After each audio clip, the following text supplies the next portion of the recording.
It is time for Imagine That, presented by Xfinity. This is the part of the show where we kind of crystal ball something. What would it look like if something happens this weekend? What would the fallout be? Joshua, why don't you go first here? Yeah, let me paint you a picture real quick. So USC goes on the road and beats Notre Dame soundly.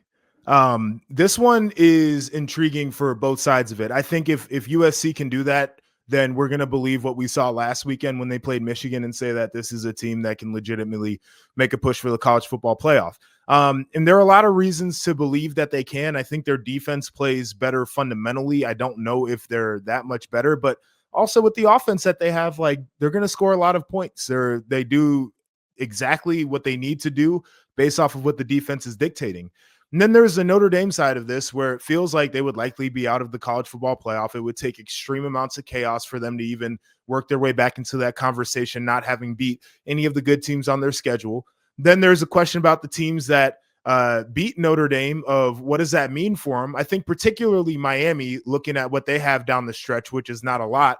And then for A&M, a team that could have a blemish or two, you would like to say that you beat a really good Notre Dame team in that case, but maybe you can't get to say that anymore. And then to circle it back, I like to connect dots here. There are some people on the internet, some people with microphones and big platforms that said that Marcus Freeman is a target for the Penn State job.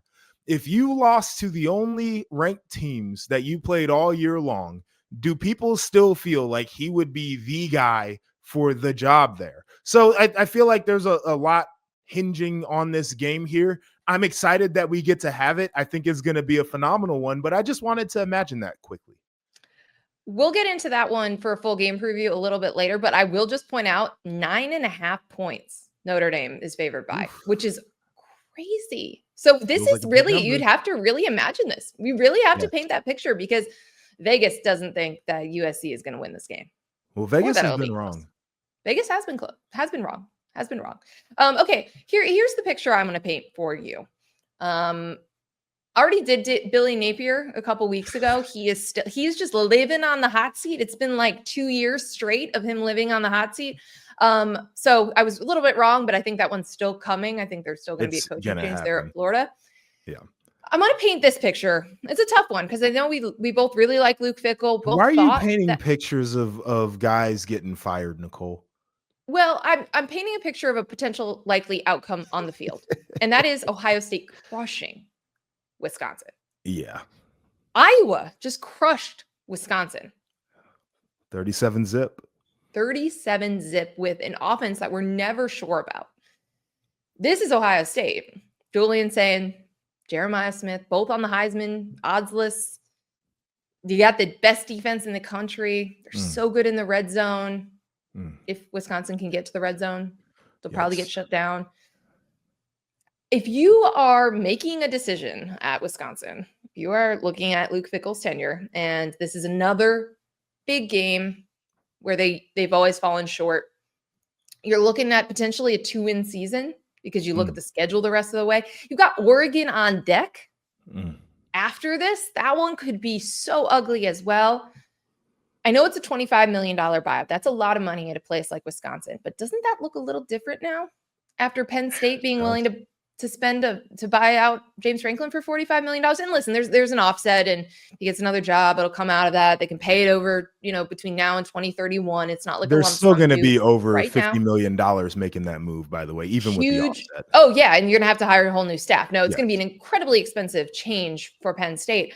I think it makes it really hard for Wisconsin not to make a change, even with a $25 million buyout. Like, I didn't feel this way a few weeks ago. I thought the buyout and just, okay, year one of a new offensive coordinator, but there have been some lifeless performances. The way they lost to Maryland, the way they lost to Iowa, and now you're hitting these are the heavy hitters of your schedule. I just worry that you make a change, that Luke Fickell, that there's another midseason change coming and that it's coming in Madison soon.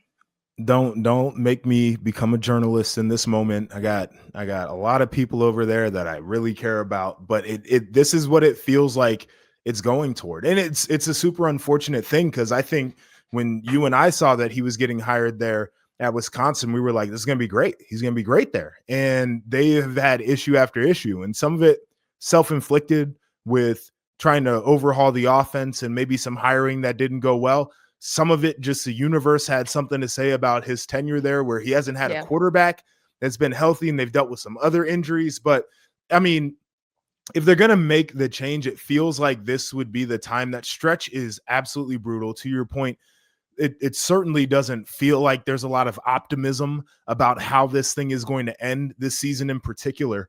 And it would be one of the more shocking tenures to me, having played for Luke and knowing him personally and some of the people over there. They are much better than the results that they're getting, but you're graded on the results and they're not good. All right, let me give you their remaining schedule here. So they're hosting number 1 team in the country, Ohio State. Then they go at Oregon. Then there's a bye. Right. So this is a stretch, by the way. Like November 1st, they're off. They're off Halloween weekend.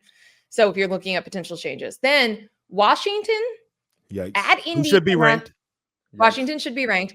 So they play Washington at Indiana, home versus Illinois, and then at Minnesota. Jesus. Is there a win there? That's the question. That's the problem. If it's a 2-win season, the only one that feels like it would be winnable would be Minnesota, and not to disparage them. And that's a rivalry game. And like, I love PJ and think he's a great coach. Like, that's the one that you would be like, okay, maybe. But Illinois has played really good ball this year. Indiana, Oregon, Ohio State. Oh my God, Illinois. Just saying. That was Imagine That presented by Xfinity. Let's just mentally prepare ourselves for that situation. That schedule for that program, no favors. Really, really rough timing to have that schedule. And of course, Alabama on the schedule too.